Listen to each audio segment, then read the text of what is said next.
মেয়েটার হাত থেকে যদি মোবাইলটা নিয়ে নেয় তাহলে সব ঝামেলা মিটে যাবে। সংসারে পিন কি করে ভাঙছে? হ্যাঁ ওই তো পিন মেরে মেরে মেয়েটা যদি বা ফাঁসছে ছেলে বদমাশ করছে আমি তো তাই টাইট করছি আমি কি বলছি যে আমি করছি না বলো বলো কিভাবে টাইট করবো বলো মেরে ফেলে দিলে কি হয়ে যাবে মেরে ফেলে দিলে কি সব কিছু হয়ে যাবে তাহলে বলো আমি মিস্ত্রি না না আপনারা চুপ করবেন একটু। আমরা যদি না টাইট আপনি যে বলছেন মেয়ের মা সংসার ভাঙছে, হ্যাঁ সত্যি ফোন মেয়ের করে মা সংসার ভাঙছে না আপনার ছেলে আপনার সংসার ভাঙছে?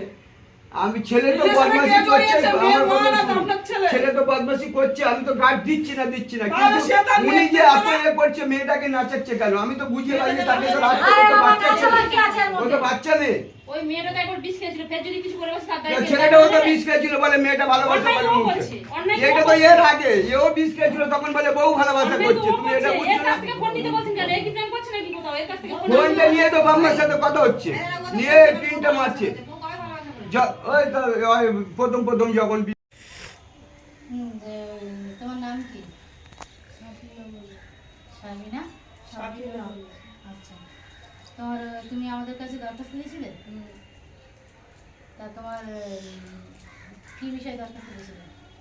ওই যে একটা মেয়ের সঙ্গে এরকম সবসময় রিলেশন, তার সঙ্গে যাওয়া আসা, তার সঙ্গে ঘর ভাড়া নিয়ে ঘুরতে যাচ্ছে, তারপর কেনাকাটা সব এত কিছু হচ্ছে। আমি জেনে শুনে তারপর আমার ভাই, আমার নিজের ভাইয়ের সঙ্গে করে নিয়ে এত কিছু করলো।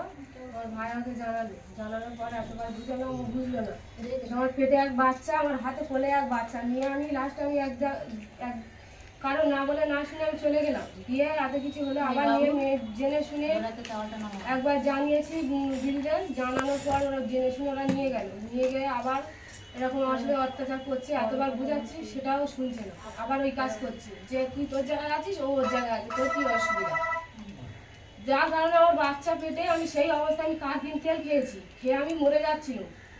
সেই অবস্থা আমার শরীরটা সুস্থ করলো, করে মা নিয়ে এলে আবার সেটা আবার জানানো হয়েছিল, হলে তারপর আবার আমার বর এসে আমার নিয়ে গিয়ে এখন এই অবস্থায় ফের আমার এই 15 দিন হয়নি, ফের আমার এই ওই নিয়ে ঝগড়া অশান্তি করছে। ওই মেয়েটা নিয়ে আজ 3 দিন চলে গিয়েছিল, তারপরে আমার বাবাদের দাদাদের ডাক করানো হয়েছিল।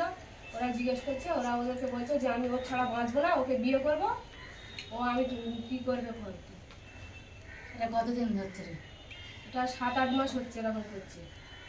তোমার বাড়ির শ্বশুর শাশুড়ি বা আদার্স যারা ফ্যামিলি আছে, তোমার বাড়ির শ্বশুর ফ্যামিলি, তারা সব জানে? সবাই জানে। আদার্স বলে আমার শ্বশুরকে বললাম, আমার শ্বশুর বলছে যে ও 40 মিনিট ট্রেনের মধ্যে থাকে, ও তোমার মেয়ের মনে সন্দেহ সবসময়। আর ও নিজে ওটা আমার বাবার বাড়ি বসে গিয়ে আমার বলে নিয়ে এসেছে। আর ওর ছেলে যেটা করছে না করছে সব আমার সঙ্গে নিজে এসে গল্প করছে। আর ওদের কাছে বলছে আমি মুখ পাই না। ওর মার কাছে ওই মেয়েটার সঙ্গে ওর মার সঙ্গে রিলেশন আছে, আমার শাশুড়ির সঙ্গে রিলেশন আছে। কোনো কেনাকাটা, কোথায় জুতো, কোথায় জামা প্যান্ট, এগুলো সব যাওয়া সব কেনা দিচ্ছে। আমি ঝগড়া করে বলে বলছে আমার মা কিনে দিচ্ছে।